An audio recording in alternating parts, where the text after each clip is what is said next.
Pada Bapak Thomas Juwandono selaku Wakil Menteri Keuangan Republik Indonesia pada sesi panel kedua Indonesian Economic Diplomacy Strategies for Achieving 8% Growth. Selamat datang Bapak. Selamat datang hadirin sekalian pada Conference on Indonesian Foreign Policy 2024. Selamat datang di ruangan Middle Power. Kita akan segera memulai sesi pada siang hari ini dengan judul Indonesian Economic Diplomacy Strategies for Achieving 8% Growth. For audiences who need the interpretation device, you may take the device near the entrance gate, and as you leave the room, please leave it in your seat or you can give it back to the interpretation device table. Seluruh hadirin dimohon untuk segera mengambil tempat duduk masing-masing karena acara akan segera dimulai dan sesi juga akan segera dimulai. Bagi peserta yang ingin ke toilet atau musola, mohon mengikuti arahan signage yang sudah ada di luar lorong ruangan. Para hadirin yang berada di ruangan Middle Power, mohon untuk tidak meninggalkan ruangan selama sesi berjalan karena akan mengganggu jalannya diskusi. Oke. Kita akan segera memulai sesi ini.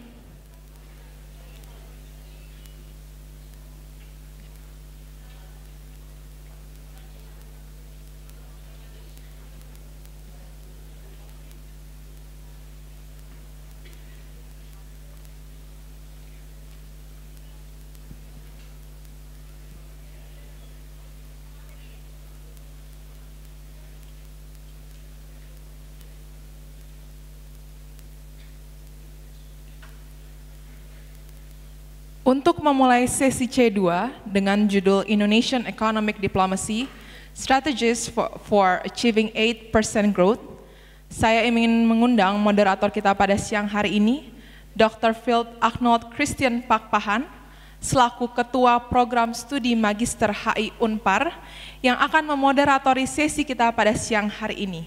Kepada Dr. Arnold, saya persilakan untuk bisa maju ke depan dan memulai rangkaian sesi kita pada siang hari ini. Beri tepuk tangan yang meriah, terima kasih.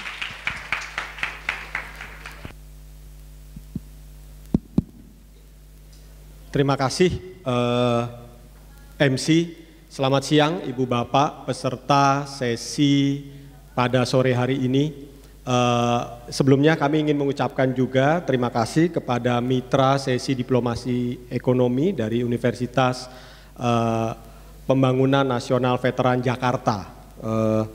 Kita akan punya 4 pembicara di sesi sore hari ini, gitu ya. Tapi nanti sambil menunggu, saya akan menjelaskan terlebih dahulu sesi ini mengenai apa. Pertama-tama, kita punya mimpi dibuat oleh Presiden Joko Widodo. Mimpinya diberi judul Mimpi Indonesia 2015-2085. Ada 7 mimpi yang dibuat. Tapi ada satu mimpi besar gitu ya, mimpi ke-7 atau mimpi terakhir, tertulis Indonesia harus menjadi barometer ekonomi dunia sebelum tahun 2045. Ini yang menjadi mimpi besar kita bersama. Di tahun 2045 kita pun juga punya mimpi ingin masuk menjadi negara industri tangguh, menjadi negara maju di tahun 2045. Tentu ada strategi-strategi yang perlu kita jalankan. Ada PR besar yang harus disiapkan. Sesi kali ini kita akan membahas bukan saja mimpi Indonesia 2015-2085, bukan saja mimpi menjadi negara maju pada tahun 2045, tapi ada satu hal baru yang rasanya juga perlu menjadi perhatian kita bersama. Ada tugas berat dari Presiden Prabowo Subianto, ingin memastikan adanya pertumbuhan ekonomi 8% dalam 5 tahun mendatang. Rasanya ini juga bukan tugas yang mudah, ini bukan target yang mudah. Kita akan punya 4 panelis, kita akan punya 4 pembicara yang akan mengupas habis, membahas apakah target ini bisa dicapai dengan mudah, apa saja tantangannya, dan bagaimana kita harus menyiapkan.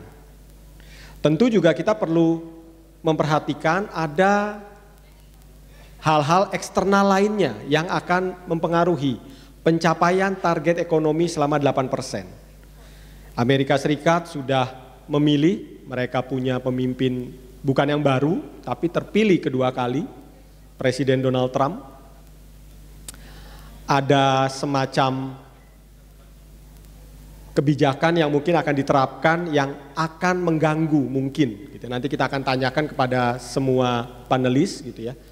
Kebijakan proteksionisme, jadi ini tantangan yang juga harus dipikirkan. Lalu krisis baik di Eropa maupun di Timur Tengah. Kita akan dengar jawaban-jawaban dari para panelis. Kita punya 4, tapi saya undang dulu 3 yang pertama. Bapak Thomas Djiwandono, Wakil Menteri Keuangan Republik Indonesia. Pak Thomas, silakan. Lalu yang kedua, kita punya Ibu Profesor Mari Elka Pangestu, Utusan Khusus Presiden, sekaligus Wakil Ketua Dewan Ekonomi Nasional. Lalu kita punya Ketua APindo, Asosiasi Pengusaha Indonesia. Jadi langsung dari praktisi Ibu Sinta Kamdani.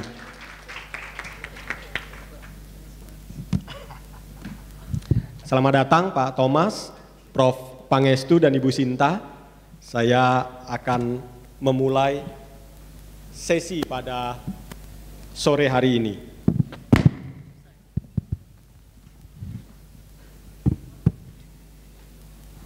Oke, yang pertama tadi sudah dijelaskan, sudah disebutkan gitu ya. Ada tugas berat yang diberikan oleh Presiden Prabowo Subianto. Nanti sebelum kita membahas lebih dalam, tapi saya ingin mendengar dulu dari 3 panelis ini. Ke Pak Thomas terlebih dahulu, lalu nanti Prof. Pangestu dan Ibu Sinta. Target pertumbuhan ekonomi 8%. Bisa dicapai gak sih sebenarnya? Pak Thomas, silahkan. Terima kasih Pak Moderator. Selamat siang teman-teman semua. Selamat siang Bu Mari, Bu Sinta. Kalau ditanya bisa, ya, saya coba kita balikan lah. Sebenarnya bukan masalah bisa. Seharusnya kita memikirnya sebagai suatu bangsa, ya, bahwa ini ya bahasa formalnya keniscayaan, suatu keharusan. Kenapa?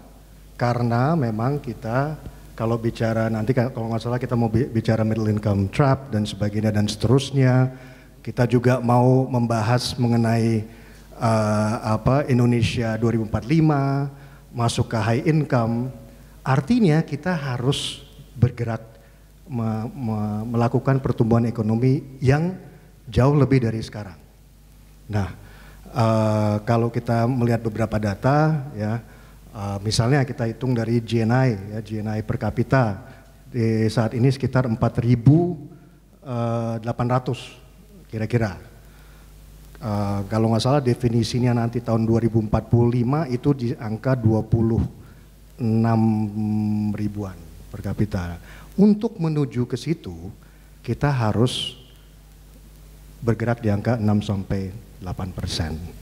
Jadi oleh karena itu menurut saya bukan bisanya, bisa atau tidak, tetapi caranya gimana, how-nya, bagaimana kita mencapai tujuan-tujuan tersebut. Jadi saya rasa itu, Pak Moderator. Oke, nanti kita akan sambung ya dengan how-nya ya.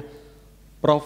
Pangestu, target 8%? Ya, saya rasa yang tadi sudah disampaikan, jadi melanjutkan saja apa yang disampaikan Pak Thomas.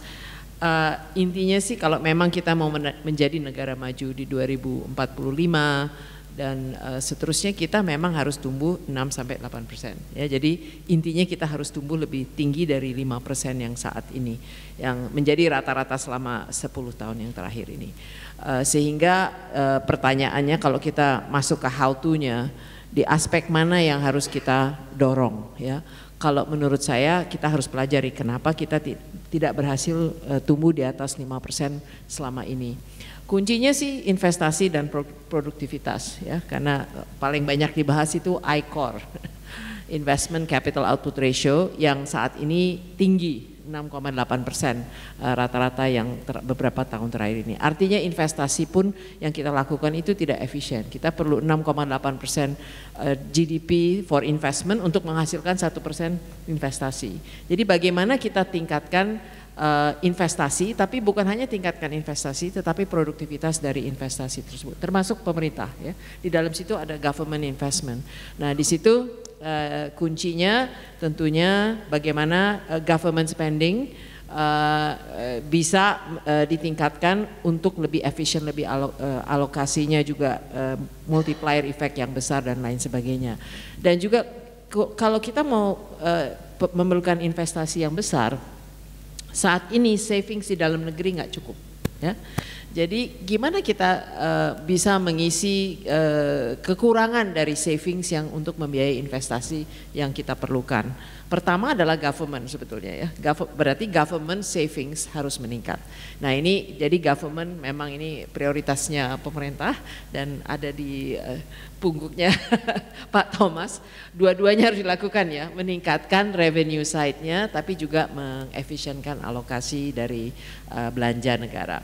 Nah, itu PR, udah suatu PR yang besar.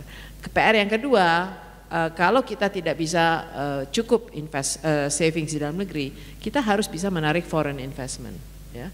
Dan foreign investment yang bisa mendorong ekspor kita, yang bisa memasukkan kita kepada growth industri yang baru, termasuk yang terkait dengan green transition, maupun kalau saya percaya kalau kita lihat tren globalization di dunia saat ini, bukan saja goods trade yang menjadi yang justru lagi stagnan, services trade, ya, sektor jasa-jasa ini sangat berpotensi, dan untuk penyerapan tenaga kerja itu lebih besar lagi. Jadi mungkin cukup untuk pengantar, ya. Oke, Bu Sinta, silahkan. Saya rasa untuk kita selalu mengatakan bagaimana Indonesia bisa menjadi negara maju by 2045, ya, 2045. Mesti tumbuh 8%, betul, untuk jadi negara maju. Pertanyaannya realistik enggak pertumbuhan 8% itu? Mungkin kita mesti lihat tidak hanya tumbuh, kenapa kita tumbuh 5% sampai saat ini dan belum bisa lewat dari 5%, itu kondisinya tentu saja banyak. Tapi kita mesti melihat juga aspek-aspek apa yang kemudian menjadi tantangan buat kita untuk bisa mencapai kepada pertumbuhan itu, gitu. Saya mau lihat dari aspek lapangan pekerjaannya, gitu, ya. Jadi saya melihat Indonesia ini luar biasa karena kita punya bonus demografi. Tapi bonus demografi itu cuma last another 10 years, 10 tahun lagi bonus demografi. Nah, kalau kita lihat dari segi investasi yang masuk ke Indonesia, ini sekarang kita sudah beralih dari yang namanya padat karya ke padat modal. Jadi dari 10 tahun terakhir itu dia sudah turun hampir 1/4 dari segi penyerapan tenaga kerja. Jadi setiap 1 triliun investasi itu used to be about 4,000 something, sekarang itu cuma 1.000-an sekian, gitu. Jadi ini penting karena berarti setiap investasi yang masuk penyerapan tenaga kerja jauh lebih rendah. On top of that, kita juga mesti melihat bahwa kita sekarang ada digitalisasi, ada otomatisasi. Jadi penyerapan tenaga kerja juga beda. Kita ada shifting of jobs kan, tapi ini kita balik lagi, our biggest problem ini sekarang bonus demografi kita ini bisa menjadi liability if we don't create enough job, gitu. Jadi kita selalu mendorong untuk mencapai tadi pertumbuhan 8%, berarti kan kita juga mesti create enough jobs for Indonesia. Nah, ini yang jadi tantangan utama, because we cannot create enough jobs. Dan setiap tahun itu sekitar 3 juta perlu pekerjaan baru gitu. Dari mana ini? Nah, ini yang jadi menurut saya tantangan yang utama dan saya setuju memang kita harus drive lebih banyak investasi. Tapi seperti diketahui investasi itu baik itu lokal, baik itu dari foreign direct investment itu semua jelas melihat kondusivitas daripada iklim investasi Indonesia. Jadi nanti mungkin kita bisa perluas dengan isu-isu apa nih, kenapa kita tuh nggak bisa menarik cukup banyak investasi kalau dibandingkan dengan negara-negara tetangga kita. Apa sih permasalahan yang dihadapi? Jadi kalau saya ngelihatnya, of course we all have to say kita sebagai orang Indonesia, by the way terima kasih saya diundang lagi, tiap tahun saya ada di sini dan saya lihat kayaknya setiap tahun nih optimismenya selalu ada gitu kan. Cuman tahun ini bedanya kita sekarang tahun yang lebih sulit gitu. Jadi tantangan global, kondisi ekonomi sekarang juga lagi sulit. Jadi kita mesti melihat bahwa setiap isu yang kita sampaikan ini perlu ada pembenahannya gitu. Dan kami harap dengan pemerintahan baru Presiden Prabowo, inilah suatu harapan baru sehingga optimisme. Kalau dari dulu mencapai Indonesia emas itu kan bukan jargon baru, 2045 itu udah lama gitu. Tapi yang tadi dikatakan Pak Tommy 8% pertumbuhan itu karena untuk mencapai itu. Nah, jadi harapan kami semoga pemerintah Prabowo ini bisa memberikan optimisme dan harapan baru bahwa kita bisa mencapai ke Indonesia emas 2045 itu. Oke, Bu Yapsinta ya, ada kata-kata kunci ya, semoga. Nah, saya mau minta nih statement strategi dari Pak Thomas, how-nya. Sambil juga nanti kita bicara ada ancaman middle income trap. Gimana Pak Thomas? Oke, kan strategi, ya kalau semua yang tahu ekonomi tahulah apa sih yang akan memajukan GDP ya kan. Tadi Bu Mari udah menyatakan kan basically investor ini akan harus kita perbanyak. Tapi as Bu Sinta katakan gimana labornya? Ya ini kan poinnya adalah ini hal-hal yang memang menjadi PR sudah lama sih. Saya setuju sama Bu Sinta, sudah lama. Ya mengenai harapan tersebut ya dan strategi-strategi langkah-langkah apa. Kita mulai misalnya kita lihat dari program-program unggulan pemerintah baru lah. Apa sih yang diharapkan ya kan? Kalau kita bicara hilirisasi itu by the way adalah suatu program kontinuitas dari apa yang sudah berjalan dan itu adalah bagaimanapun juga pemerintah Prabowo adalah kontinuitas dari yang sebelumnya. Tapi yang baru apa? Yang baru adalah mencoba menaikkan mungkin sektor-sektor yang dalam tanda kutip ketinggalan. Ya, misalnya dalam hal ini di sektor pertanian. Nah ini urusannya sama pangan dan sebagainya dan seterusnya. Ya, makan bergizi, nutrisi ya, nutrisi selalu bilangnya makan bergizi gratis, sebenarnya bukan itu, cuman ini program nutrisi nasional. Sebenarnya apa sih yang mau diharapkan dari segi ekonominya supaya di daerah-daerah yang akan dilakukan program tersebut supply chain-nya terbangun, ya kan? Mungkin teman-teman yang bukan dari Jakarta bisa membayangkan kan di daerah-daerah tertentu dengan pasokan-pasokan ayam, telur dan sebagainya. Ini kan hal-hal yang sebenarnya ada tapi belum pernah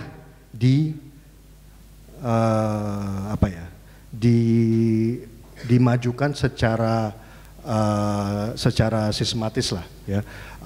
Bukannya ada kesalahan di masa lalu, cuman kita memang menurut saya memang saatnya sekarang memikirkan hal-hal seperti itu. Of course di situ ada infrastruktur dan sebagainya. Ini kaitannya hampir berkaitan semua. Ya, kalau kita melihat dari apa yang tadi Pak Bu Mari katakan, fiskalnya gimana? Fiskal kan seperti kita ketahui semua ada ada limitasinya. Ya, jadi fiskal itu kan mungkin bisa dipikirkan hanya sebagai katalis. Ya, tapi katalisnya untuk kemana? Kan kalau kita melihat budget kita saat ini itu justru ditujukan ke hal-hal tersebut supaya sektor-sektor atau industri-industri yang seharusnya memajukan pertumbuhan itu bisa dimajukan. Dalam hal ini menurut saya pertanian, bukan hanya pertanian Pak ya, Prof ya Pak, misalnya pertanian, perikanan dan sebagainya ya. Ini hal-hal yang menjadi acuan dari pemerintahan Prabowo. Strateginya ada, sekali lagi caranya, eksekusinya nih yang menjadi tantangan ya. Dan itu yang akan menjadi PR PR bersama di terutama di tahun depan ya. Satu hal yang saya ingin katakan dari perikanan dan pertanian ya. Kalau kita lihat dari sektor-sektor tersebut, yang paling besar untuk PDB tahun 2023 adalah pengolahan. Setelah itu adalah sektor-sektor tersebut. Tetapi selama ini stagnan. Stagnan dalam arti tidak ada pertumbuhan di sektor tersebut. Nah, ini yang diharapkan dari program-program tersebut. Tentunya bukan hanya itu. Tadi Bu Sinta kalau nggak salah menyatakan mengenai digitalisasi. Digitalisasi kita semua tahu bahwa itu kan cross sektoral, bukan hanya vertikalnya aja, itu horizontal. Kalau kita bisa melakukan hal-hal tersebut, itu juga, tapi tentu banyak sekali yang lain-lain. Tapi jadi strategi itu, Prof, ya menurut saya kalau mau dilihat dari strategi apa, kita lihat dulu dari anggaran tahun depan akan dipakai untuk apa, sebagai suatu katalis dulu. Ya. Setelah itu tentunya kita mengharapkan dari situ ada pertumbuhan yang lebih baik. Saya rasa demikian. Oke, jadi Pak Thomas, kita harusnya tidak hanya fokus ke sektor-sektor khusus ya, misalnya seperti yang kemarin sudah disebutkan Pak Presiden gitu ya, pertanian misalnya, energi gitu. Artinya memang kita juga harus mengoptimalkan gitu ya, sektor-sektor lainnya ya, pengolahan tadi, perikanan gitu ya. Oke, nah pertanyaan berikutnya Pak Thomas gitu ya, bagaimana dengan isu middle income trap? Tadi sudah disebutkan oleh Pak Thomas di awal. Ini suatu tantangan, ini challenge mungkin yang paling besar yang harus dihadapi oleh pemerintahan Pak Presiden Prabowo ya, terutama di tahun ini hubungannya langsung terhadap job creation ya, job creation yang kan semakin kita mau menumbuhkan SDM kita, dan itu adalah satu fokus dari program-program tersebut, semakin kita harus mencari job lapangan pekerjaan yang berkualitas. Caranya ini perlu mungkin sesi sendiri Prof, cuman intinya menurut saya ada itu, tantangan itu memang ada ya, tapi saya rasa saya rasa saya sama Bu Sinta selalu ditelepon-telepon nggak sama Apindo, ini gimana, ini urusan dari mana-mana nih kan, perpajakannya dan sebagainya. Ini kan purchasing power, it's not just mengenai. Thomas izin sebentar Pak ya, karena ada Bu Wamendak. Halo Bu, selamat datang untuk Bu Diah Roro Esti Widya Putri, Wakil Menteri Perdagangan. Selamat sore Ibu. Kami memulai duluan tadi Ibu. Pak Thomas. Nggak apa-apa, ada Bu Wamendak, silakan Ibu Wamendak aja nih. Kaget nanti Pak. Enggak, jadi kembali ke tadi ya, ke kelas menengah tadi itu tantangan yang harus dijawab, dan kita harus melihat dari kacamata job creation-nya tadi, tapi juga purchasing power-nya nanti, kedua hal itu saya rasa berhubungan. Memang luas ya Pak ya, ketika kita bicara isu ini gitu ya. Tadi Bu Sinta sudah menyebutkan soal job creation, ancaman pemutusan hubungan kerja massal misalnya gitu ya. Tapi saya coba dulu ke Prof Pangestu ya, Ibu Mari ya. Situasi geopolitik global kan sekarang sedang tidak baik-baik saja Bu ya. Pertama, Presiden yang akan datang. Amerika Serikat, Donald Trump dengan kebijakan say proteksionisme. Itu akan jadi ancaman nanti. Mungkin juga ke Bu Sinta nanti ancaman dan aspek perdagangan kita, Bu Esti ya. Untuk Bu Mari, gitu ya, dengan situasi yang terjadi sekarang, kira-kira bagaimana kita menyikapi? Kita punya, ini rasanya kalau di hubungan internasional kita selalu mengenal prinsip bebas aktif. Itu yang selalu menjadi jargonnya kita, itu menjadi dasar kita melakukan hubungan atau kerjasama internasional. Menurut Bu Mari kira-kira apakah ancaman eksternal ini perlu diperhatikan, perlu disiapkan langkah-langkahnya untuk mencapai tadi target pertumbuhan ekonomi 8% atau menjaga perekonomian kita tetap baik-baik saja? Gimana?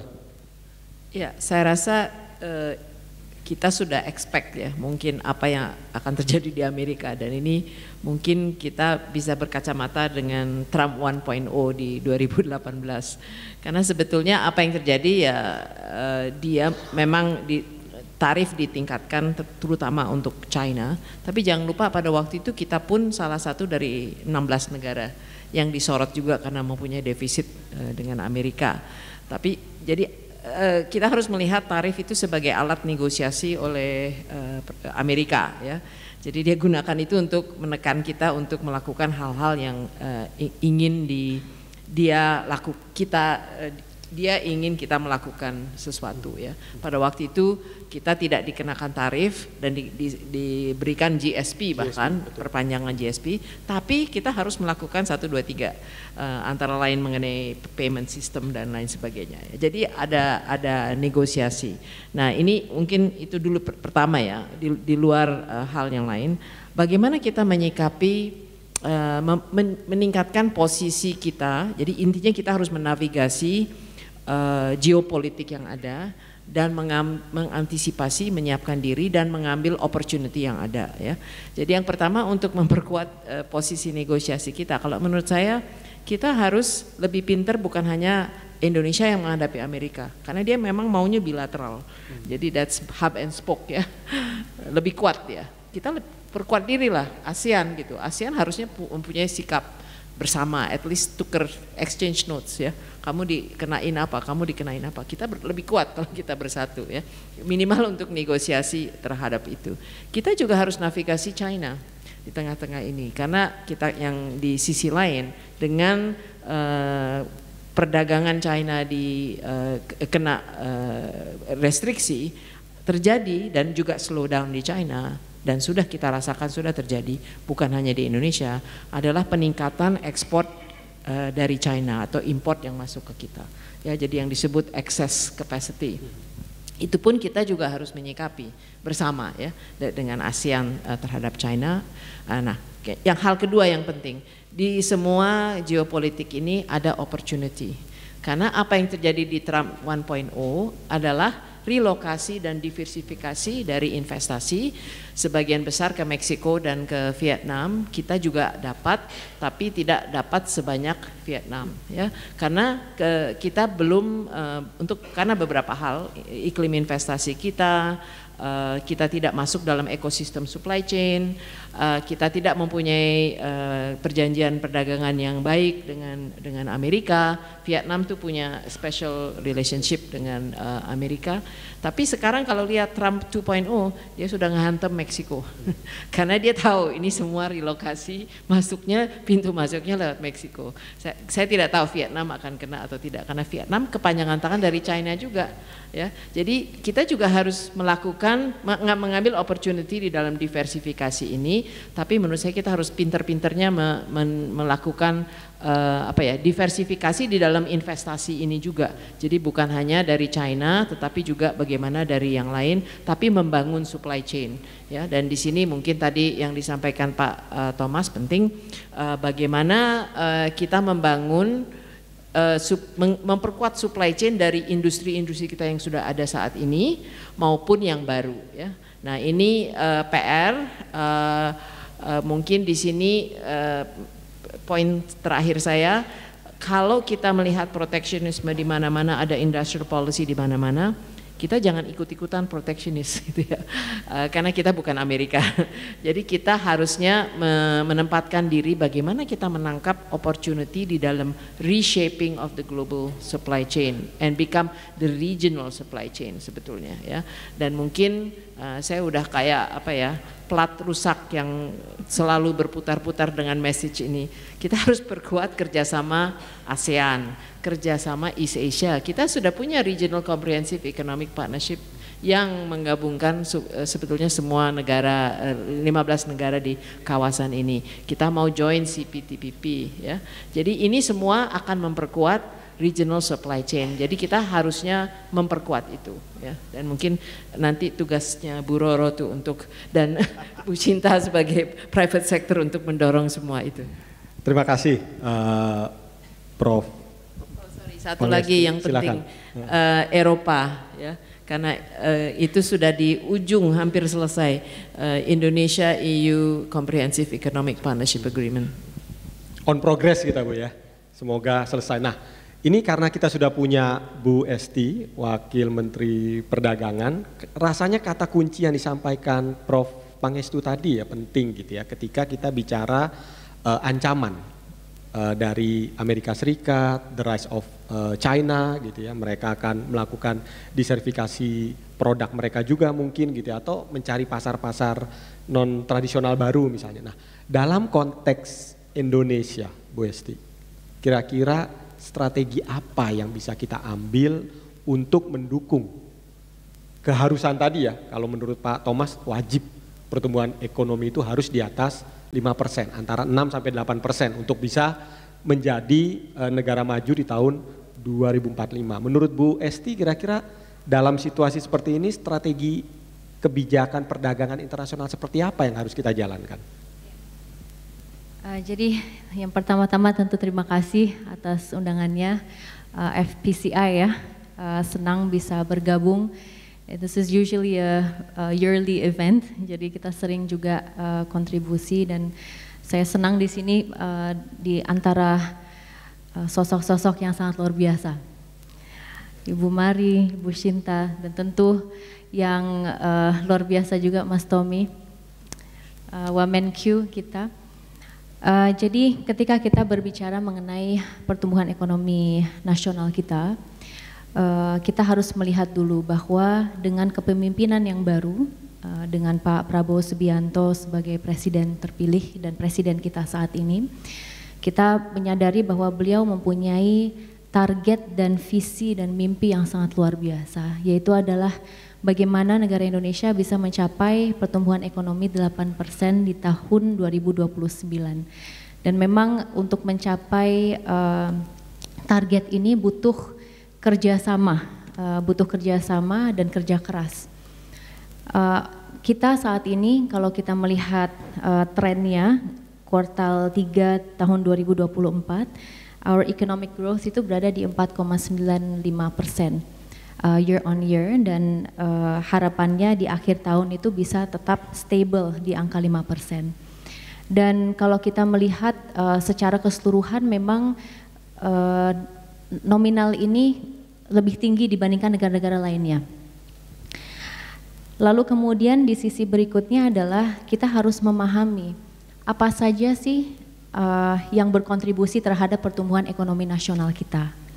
Dan ketika kita telusuri, apalagi dengan konteks perdagangan, tentu kita harus memantau bagaimana impor kita, bagaimana ekspor kita. Dan ternyata ekspor kita itu berkontribusi kurang lebih 22,53% terhadap GDP kita. Dan di Kementerian Perdagangan, Pak Budi Santoso juga mempunyai beberapa bisa dibilang target inti gitu. Jadi salah satu hal yang ingin kita laksanakan, kita achieve, yang pertama adalah bagaimana mengamankan pasar di dalam negeri.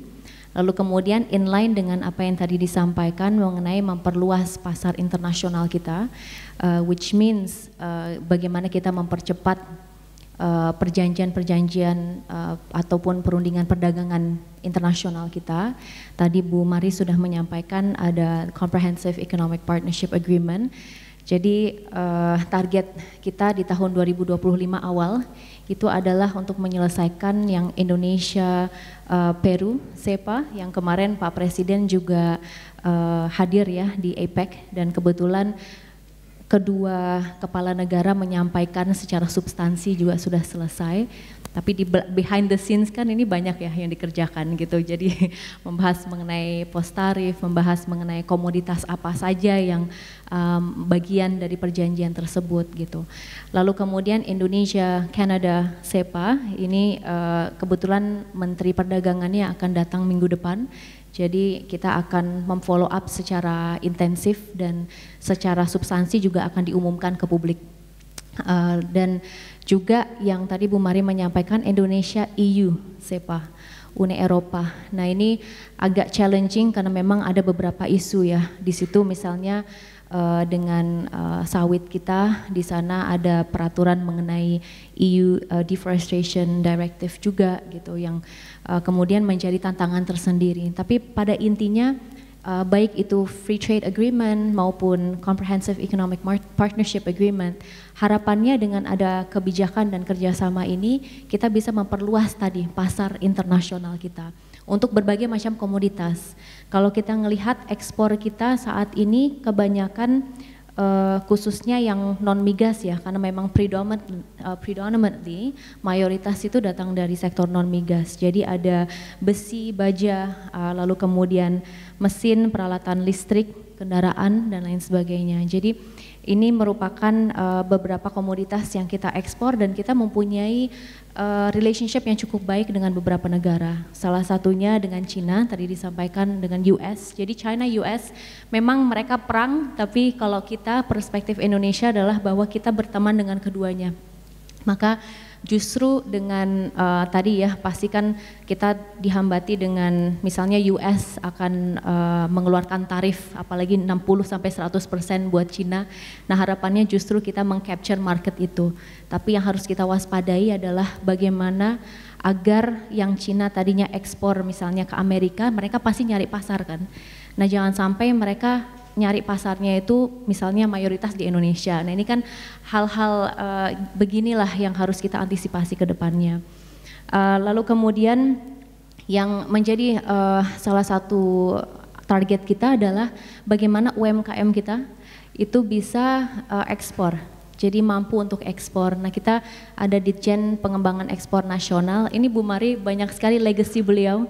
So we're very happy to see so much progress juga Ibu Mari di Kementerian Perdagangan dan khususnya untuk UMKM. Jadi kita bagi-bagi tugas. Nah, Pak Prabowo selalu menyampaikan betapa pentingnya kita berkolaborasi. Ketika berbicara mengenai economic growth, pasti lintas sektor ini berkontribusi kan. Nah, kalau misalnya perdagangan kita fokusnya adalah how do we sell. Jadi kalau dalam konteks UMKM, kita melihat misalnya peran Kementerian UMKM seperti apa, agar kita nggak overlap. Lalu kemudian bagaimana sih perannya Ekraf? Kemarin kita juga sempat diskusi dengan Wamen Ekraf untuk bagi-bagi tugas dan mencari kalau ada hal-hal yang harus disinergikan ke depannya. Nah peran-peran untuk kemudian kita mengadakan expo atau hadir di expo di luar negeri, harapannya kita bisa meng-attract buyer dan salah satu langkah kita sebetulnya untuk meningkatkan ekspor kita yang non-migas. Dan UMKM ini kan kontribusi kurang lebih 60% terhadap PDB kita ya. Jadi they play a very crucial role. Dan harapannya perdagangan dengan tupoksi yang kita miliki di kementerian kita juga bisa berperan. Tapi kuncinya memang pada dasarnya kerjasama, karena tanpa kerjasama ini semua akan sangat amat sulit ke depannya. Termasuk kerjasama dengan pengusaha ya Bu ya. Nah ini sekarang Bu Sinta karena kayaknya udah gatel ya Bu Sinta nih gitu ya. Waduh. Jadi tadi sudah disampaikan ya oleh Bu Esti gitu, bicara soal bagaimana kita kemudian meneruskan gitu ya potensi-potensi kerjasama yang ada dengan negara-negara lain gitu ya dalam konteks CEPA misalnya, kita sudah masuk di kawasan Amerika Selatan, kita sudah masuk di Eropa, kita sudah masuk juga di Afrika gitu ya. Nah, Bu Sinta, tanggapannya gimana Bu? Dengan ancaman tadi Bu ya, bagaimana Tiongkok gitu, kalau mereka melakukan disertifikasi produk, mengalihkan pasar mereka ke say our domestic economy. Ya. Silahkan Bu. Pertama-tama saya mau bilang begini, kita banyak sekali analisa selalu ya, dan setiap kali sebenarnya ini bukan hal yang baru. Apa yang kita diskusikan saat ini nih soal geopolitik, soal terpilihnya Trump kembali, kita sudah belajar sebenarnya. Jadi ini bukan hal yang baru. Jadi saya selalu mengatakan it's good to understand gitu kan. Tapi sebenarnya what can we do? Jadi pada akhirnya what action can be taken gitu. Nah, kita belajar, mungkin saya mau mulai dulu tadi meneruskan mengenai kondisi di mana Trump terpilih, kemudian bagaimana impact ke Indonesia. Ini semua sebenarnya waktu Trump ini udah kedua kalinya. Jadi kita sudah belajar dari zaman trade war-nya Indonesia, China, US, China dan lain-lain. Nah, belajar dari situ kita kemudian mengatakan pada waktu kejadian yang sama ada trade war waktu US China, kemudian Indonesia dapat apa? What can we do?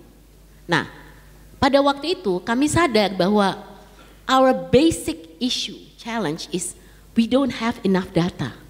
Jadi kita nggak tahu gitu loh, how can we take that opportunity atau peluang itu gitu. Jadi saya bilang, kemudian saya waktu itu saya ingat banget karena ini kejadian waktu Trump yang lalu. Saya bilang sama counterpart kita di US Chamber di sana, kita bilang, I think we better do something about this gitu. Kalau kita nggak bisa dapat enough sufficient data dari pemerintah, what can we do gitu kan. Nah, jadi nomor satu tuh sebenarnya kalau yang namanya tantangan banyak, peluang juga banyak, tapi actually how can we take that opportunity. Nah, pada waktu itu, pada waktu kejadian trade war tersebut, tentu saja harus ada substitut daripada import China ke US pada waktu itu, ya kan. Dan pada waktu kita melihat kemudian apa sih yang bisa Indonesia substitute untuk masuk ke US. Itu nomor satu dulu. Jadi kita mesti mapping, we need to have the market intelligence untuk mapping apa gitu kan produk-produknya. Dan ini kita nggak bisa ngomong cuma produk TPT gitu, enggak. Itu ada HS code-nya ya, Bu Wamen. Jadi ada HS code-nya. Karena kita kan mesti tahu persis gitu. Nah, kemudian kita lihat siapa kompetitornya. Jadi kalau ada kejadian kayak gini, ini nggak cuma Indonesia yang mau ngambil peluang, semua negara juga mau ngambil peluang, gitu kan. Jadi ya kita lihat Vietnam misalnya, apa yang dia lakukan. Nah, jadi kelihatannya ini salah satu mungkin kelemahan Indonesia adalah bahwa kita kurang antisipasi kita kurang cepat gitu loh, ngerti gak? Jadi kita nggak cukup, kita nggak punya data untuk tahu kita masuknya tuh bagaimana gitu, ya itu nomor satu. Kemudian yang kedua, kita juga antara pelaku dan pemerintah tuh mungkin kurang ada yang sense of Indonesia Incorporated-nya. Ngerti gak? Jadi pemerintah bikin jalan sendiri, pengusaha. Nah ini yang kita mesti udah belajar nih. We cannot do that anymore. Kita mesti yang tadi sama-sama memang harus jadi sama-sama gitu. Nah belajar dari situ kita juga melihat bahwa ternyata apa yang bisa kita substitute buat Indonesia itu kan tergantung readiness daripada Indonesian products. Nah ternyata tuh kita masih jauh. Jadi walaupun kita bilang, oh kita mau substitute, itu nggak segampang itu. Kita waktu itu masuk detail sampai ke HS code furniture. Furniture itu waktu itu booming banget tuh, bisa kesempatan. Yang kita bisa produce di Indonesia untuk substitute itu ternyata nggak banyak. So Bu Roro, yang penting nih, we have to have our products ready dulu nih untuk ngambil peluang ini gitu kan. Jadi kalau produk kita nggak ready, ya nggak bisa ngambil, termasuk UMKM kita. Because we always support our UMKM, itu kan 97% ekonomi kita, jadi we all know. Tapi are they ready? Can we take that advantage gitu. Jadi mungkin this is something yang kita perlu, kenapa data itu menjadi sangat penting gitu. Karena kita mesti tahu, oke, produknya seperti ini yang marketnya seperti apa, di sana demandnya gitu kan. Kemudian gimana kita bisa ngambil itu, kita mesti mempersiapkan. So it's not easy, boro-boro UMKM, orang korporasi besar aja belum tentu bisa gitu, apalagi UMKM gitu. Jadi di sini saya rasa perlu satu pekerjaan rumah yang sangat penting. Nah, kalau kita hal ketiga kita ngomongin soal tadi kesempatan untuk perjanjian kerjasama dan lain-lain yang bisa membantu kita ya. Mungkin ini satu hal yang kami belajar di Apindo mengenai data adalah let's do survey gitu. Jadi kita mau lihat pelaku usaha kita tahu nggak nih mengenai SIPA. You know, Ibu Mari dibantu saya, kita buat roadmap. Itu 79% nggak tahu itu apa.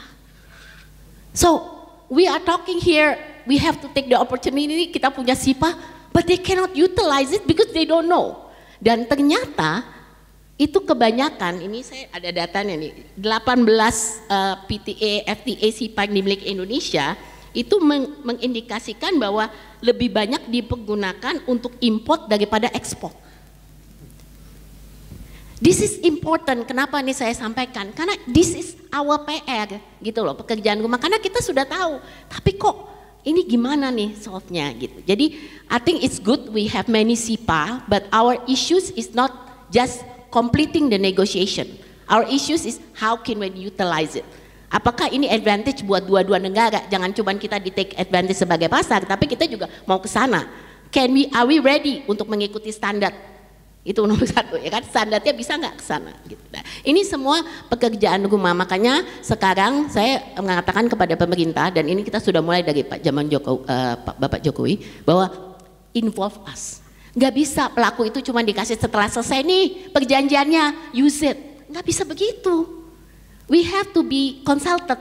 Makanya saya selalu mengatakan do public-private consultation, itu nomor satu penting gitu. Jadi jangan cuma selesai pada saat prosesnya nih yang mau dinegosiasikan. Kita yang akan jalanin kok.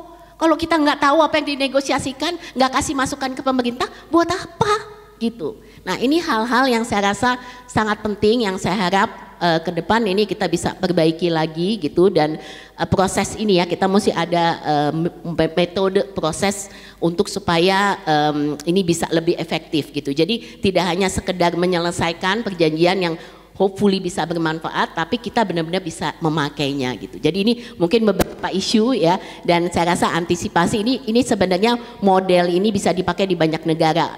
Market intelligence, gimana caranya kita membuat kompetitif pasar tersebut gitu kan. Jadi negara mana yang punya kesempatan yang paling besar di target pasar itu, ini semua data yang dibutuhkan gitu. Jadi I think that's something that is very important. Baru kemudian kita masuk ke kebijakan gitu. Jadi regulasi apa yang bisa mendukung, karena kalau kita mau produce suatu produksi itu kan pasti kembali lagi kepada iklim di Indonesianya sendiri gitu. Nah ini ke regulatory frameworknya juga mungkin perlu diperhatikan. Demikian. Bu Sinta, itu kata kunci terakhir itu menarik ya. Kebijakan apa? Tadi bicara soal UKM, kita belum siap gitu. Jadi kita punya banyak kerjasama tapi malah lebih besar impornya ya dibandingkan ekspornya. Karena produk kita belum siap mungkin gitu ya. Nah ini pertanyaan out of context Pak Thomas, semoga berkenan. Kebijakan apa? Tidak punya pilihan Pak. Kebijakan apa yang disiapkan oleh Kementerian Keuangan misalnya dalam konteks skema untuk pembiayaan usaha kecil menengah untuk ikut terlibat dalam aktivitas ekonomi domestik, terutama dalam kesiapan mereka masuk ke pasar internasional? Ya saya rasa pembiayaan ini udah jadi umum ya Pak ya, ada apa kan, tapi itu lebih mungkin spesifik ke konsumsi ya. Kalau kan yang Ibu Sinta katakan ini kan spesifik terhadap kegiatan ekspor kita ya. Tentunya ini hal-hal yang kita perlu mendalami. Maksud saya kita jangan melihat kebijakan hanya dari insentif Pak. Ya, kalau kita mau melihat sesuatu yang besar, apalagi target kita besar 8%, itu kita harus melihat dari semua. Ya, tadi Bu Sinta menyatakan regulasi, Ibu Sinta sebenarnya kata kuncinya buat saya sama apa yang Bu Sinta katakan, Kalau di komersial selalu bilang public-private partnership, but what she said is public-private consultancy. Itu buat saya penting sekali karena ini hal-hal yang menjadi misalnya kita mau melakukan sesuatu insentif untuk UMKM ekspor di Kemenq, itu tentunya harus bicara sama UMKM-nya, ya kan? Kita memang belum sampai ke situ. Jadi saya rasa ini hal-hal yang terus terang saya sendiri catat. Ini sesuatu yang perlu dilakukan. Tapi kalau dari kebijakan, saya rasa kita harus melihat kebijakan secara luas. Ya, apa yang kembali lagi kan kita kan tadi kan pertanyaannya how do we get ke 8%, ya kan? Itu saya rasa strategi besarnya sudah ada. Kalau saya bisa kembali ke tadi itu bagaimana kita memberikan nilai tambah ke hal-hal yang sudah ada, ya industri yang apakah itu ekosistem EV, apakah itu macam-macam lah, ya data center dan segala macam. Tapi juga bagaimana yang sektor-sektor yang selama ini kurang diperhatikan itu dinaikkan. Tadi saya bilang pertanian segala macam. Itu kan konteks besarnya ya strateginya. Nah, pertanyaannya kebijakan-kebijakan apa yang bisa mendukung itu, ya kan? Tentunya kalau ekspor itu spesifik, ya itu kita bicara trade balance. Sebetulnya apa yang dikatakan Bu Sinta bukan hanya again menurut saya keniscayaan. Kalau kita mau melakukan mau membawa investasi I-nya masuk, kan kita harus hati-hati di current account kan, Bu. Ya kan ujung-ujungnya nanti we have to be careful lah, jangan kita main ini segala macam tanpa memperlihatkan posisi current account tadi. Artinya semua hal ini kan kita bicara tadi ada hal yang spesifik, yang sektor-sektor spesifik, UMKM yang mau melakukan ekspor, mungkin bukan hanya UMKM tapi korporasi Indonesia yang seharusnya bisa mengambil langkah tersebut,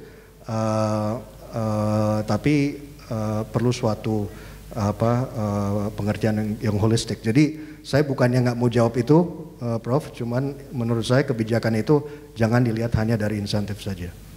Oke, Bu Sinta, your concern is already noticed ya by the government. Ini momen yang tepat rasanya menyampaikan. Nah, ini ada hal yang menarik sebenarnya tadi yang sudah disampaikan juga gitu ya.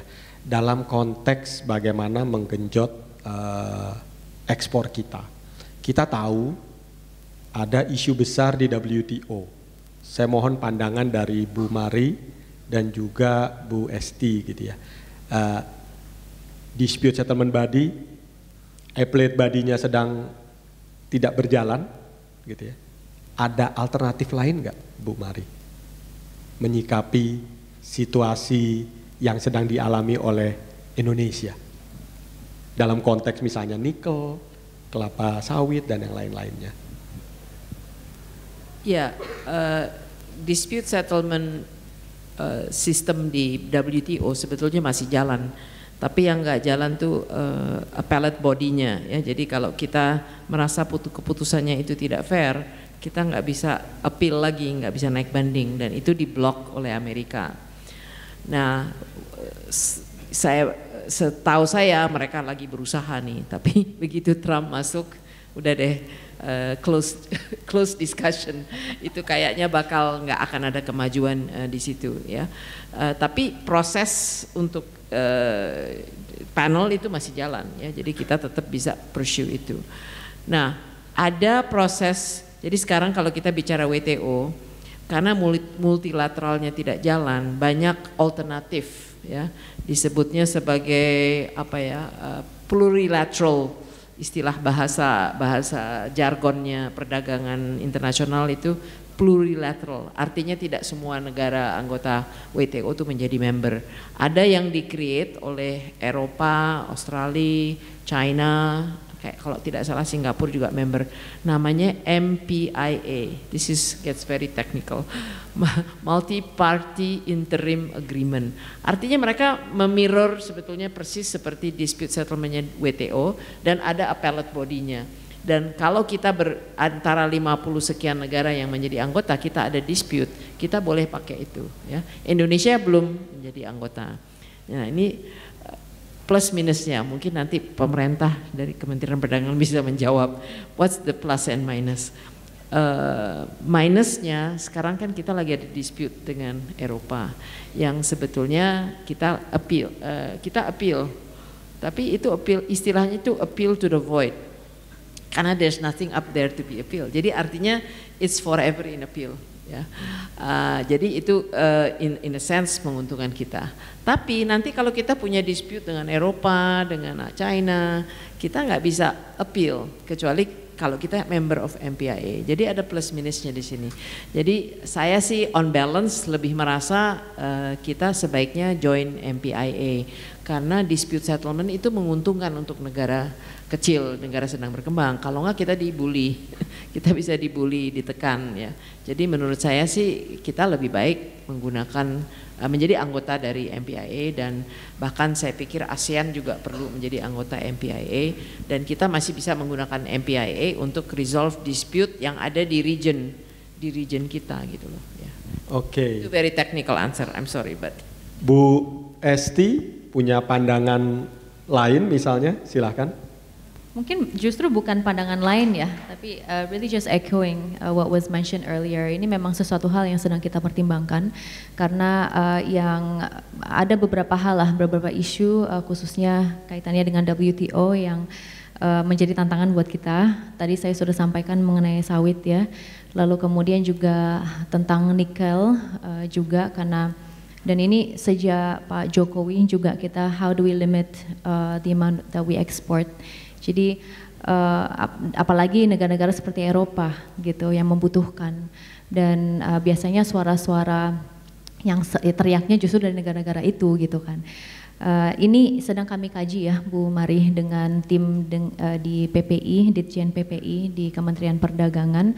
Hopefully we'll see some advancements regarding WTO karena ini juga menjadi salah satu hambatan kita kenapa sulit dan cukup panjang diskusinya, bahkan sudah 19 rounds, udah beberapa tahun kita membahas Indonesia EU SEPA, tapi secara holistik kita harus betul-betul mempelajari pros and cons-nya seperti apa dan kembali lagi jangan sampai Indonesia itu tidak mendapatkan mutual benefit. Kan kalau setiap agreement itu kita juga harus mengkaji gitu benefitnya untuk negara Indonesia, apakah lebih banyak atau justru lebih dikit gitu. Jadi ini yang saat ini kita lakukan.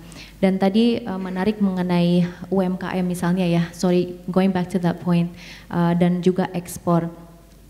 Salah satu challenge kita di negara Indonesia adalah bahwa kadang-kadang gini, pemerintah memediasi UMKM untuk bisa go internasional, akhirnya terkoneksikan dengan buyer di luar negeri dan mereka mempunyai pasar sebetulnya di sana. Tapi kemudian ketika demand-nya semakin meningkat, kita kewalahan nih di hulunya. Akhirnya kita tidak bisa memproduksi sebanyak seperti yang dibutuhkan gitu. Nah sekarang PR kita adalah bagaimana kita mengangkat semangat para pelaku usaha untuk yang pertama to not give up. Dan yang kedua adalah how can we grow, how can businesses grow yang mungkin tadinya usahanya kecil menjadi medium, yes. Lalu kemudian skalanya juga bisa lebih besar lagi gitu. Nah di sini peran lintas kementerian itu penting sekali, apalagi Kementerian Perindustrian misalnya. Kalau dulu saya di DPR itu kita juga sering saya bisa melihat secara langsung lah ya program-program yang dilakukan oleh Kementerian Perindustrian juga karena kebetulan di daerah saya dulu itu banyak sekali ibu-ibu yang apalagi sejak COVID merasa butuh membantu suaminya gitu untuk mendapatkan income lah ya. Dan di situ justru dengan program-program pembinaan UMKM atau mulai dengan bagaimana untuk meraih sebuah ide untuk berbisnis hingga kemudian apalagi kalau makanan keripik-keripik itu biasanya diajarin packaging. Nah itu hal-hal seperti itu ternyata banyak sekali ibu-ibu yang semangat untuk berkontribusi.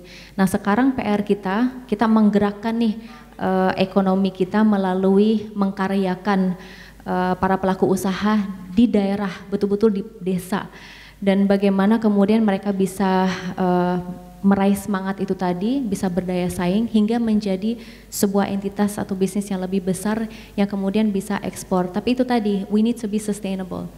Dan saya ingin menekankan juga ketika berbicara mengenai pertumbuhan ekonomi nasional, Pak Prabowo itu selalu menyampaikan bahwa the very foundation of growth lies in its human capital. Jadi pemberdayaan manusia ini sangat amat krusial. Dan itu menjadi sebuah fondasi untuk kita bisa berkompetisi, kita bisa produktif, dan kita bisa mencapai target-target itu. Harapannya hingga misalnya pelaku usaha kalau mereka dari segi nutrisi udah tercukupi, nggak usah mikirin gitu ya, dari segi pendidikan sudah memadai, lalu kemudian juga all of these necessities is fulfilled. Akhirnya pasti multiplier efeknya itu kena juga nih ke bagaimana mereka menjadi entrepreneur yang baik, mereka tidak gampang putus asa, semangat secara jiwa dan juga fisiknya sehat gitu ya. Itu akan ada dampaknya terhadap hingga sampai bagaimana kita mengekspor. Are we able or not gitu. Jadi benang itu yang sangat amat penting untuk kita kawal sampai kemudian bisa mencapai target-target besar itu tadi. Oke, tadi ada kata yang menarik ya, bicara soal nikel ya. Karena kita ada keterbatasan waktu, saya minta pandangan Bu Sinta.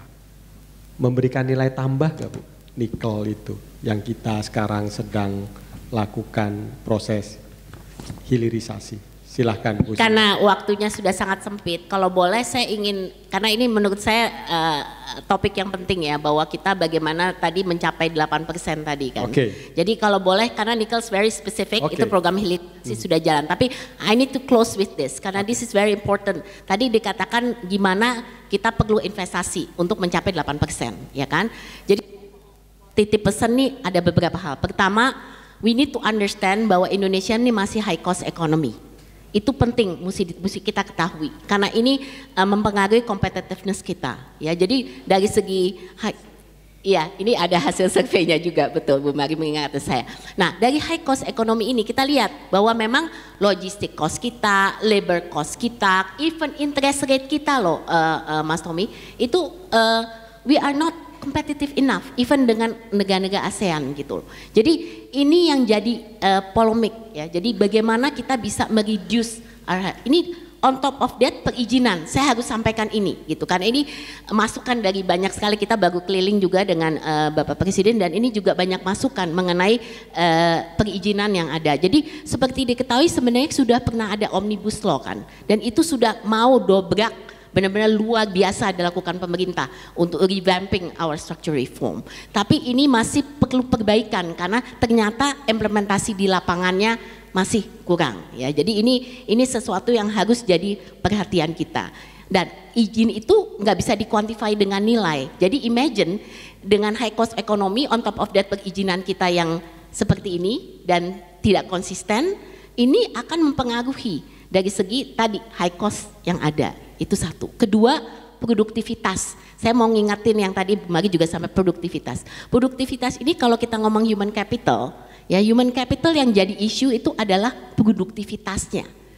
Jadi kita sekarang punya low skill labor, kita balik lagi ke pendidikan kita karena struktur tenaga kerjaan kita itu only 39% lulusan SD gitu kan. Ini jadi isu, berarti kita tidak bisa masuk ke high skillnya. Nah ini kita kan berarti harus rescaling, upscaling. Jadi ini yang harus jadi poin penting. Jadi kita jangan melihat urusan tenaga kerja ini harus ada kaitan dengan produktivitasnya, karena ini kaitan ke daya saing. Dan produktivitas tadi menyangkut juga yang tadi Bu Mari saya mau ingatkan adalah industrialisasi. Karena sekarang ini 70% daripada bahan baku kita tuh masih import. How can be productive? Susah kan? 70% tuh masih import. Berarti kita melakukan dalam satu sisi hilirisasi downstreaming, tapi kita mesti ingat hulu kita gitu. Karena we have to develop our upstream industry juga gitu. Nah ini kaitan juga dengan produktivitas dari segi industrialisasi kita harus jalan. Jadi itu beberapa mungkin poin penting yang ingin saya sampaikan. Kalau kita mau menarik lebih banyak investasi, kita juga mesti memperhatikan hal-hal ini. Terima kasih. Pak Thomas kelihatannya mau memberikan tanggapan. Enggak, saya mau tambahin aja. Singkat Pak. Singkat aja. Apa yang tadi dikatakan Bu Sinta benar, dan saya mau spesifik. Kalau kita mau bicara hulu, petrokimia kita harus dimajuin. Nggak mungkin tidak. Kita malah terlalu mungkin sedikit below the curve ya, Bu Maria. Petrochemical industry itu udah harus maju. Cost of capital sangat benar, itu memang harus diturunkan ya, dan itu adalah ada kenapanya seperti itu. Kami pun di Kementerian Keuangan sangat menyadari, tapi itu menjadi PR kita yang sangat di depan mata lah, bagaimana supaya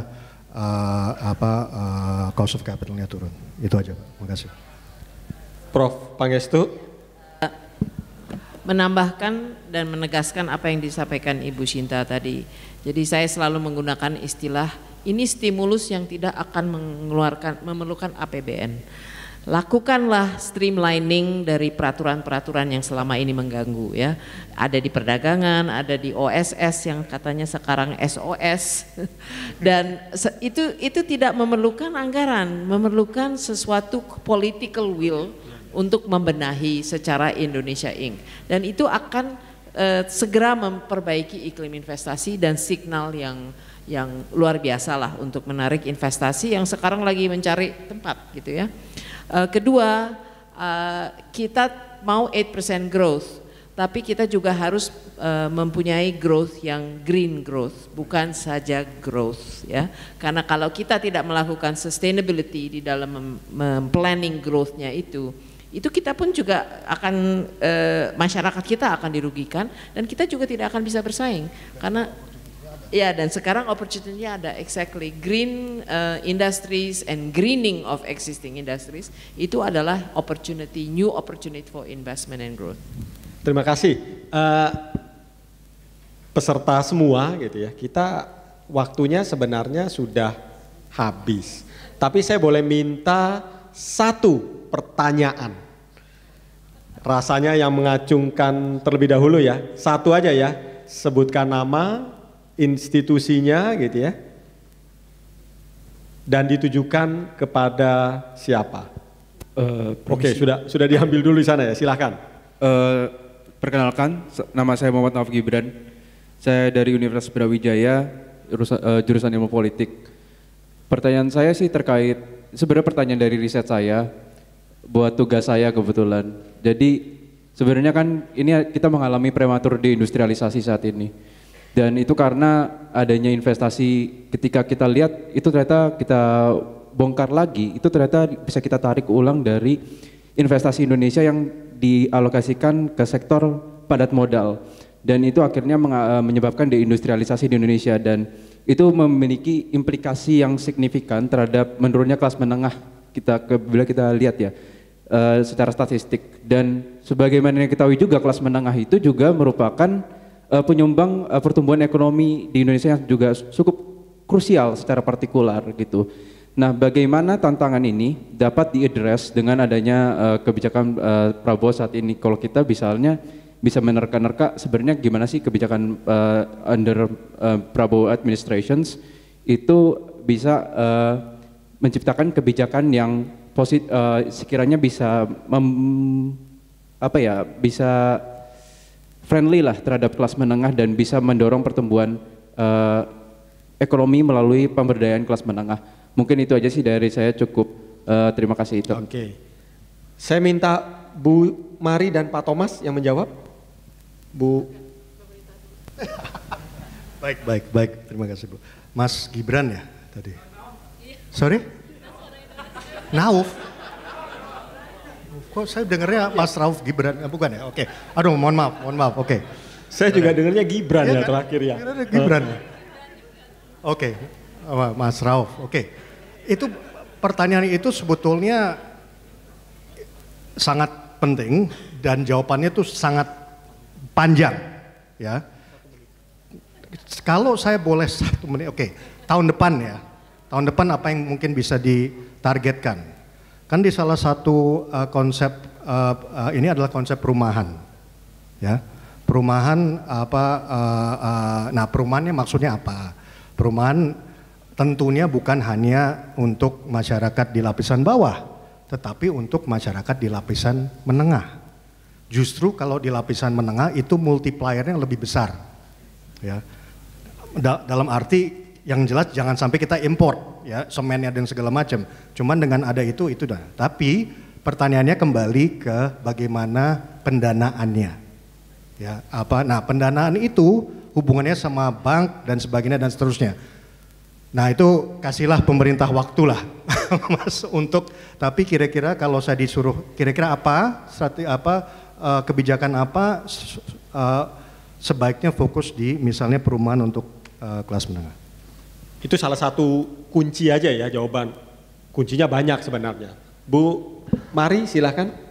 Ya, singkat saja, memang premature deindustrialization menjadi topik besar.